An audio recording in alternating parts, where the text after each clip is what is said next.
المال والبنون زينة الحياة الدنيا، والباقيات الصالحات خير عند ربك ثوابا وخير أملا.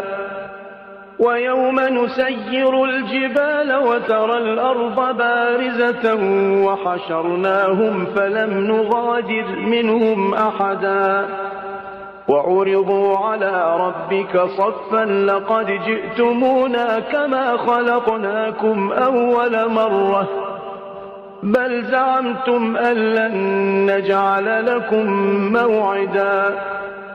ووضع الكتاب فترى المجرمين مشفقين مما فيه ويقولون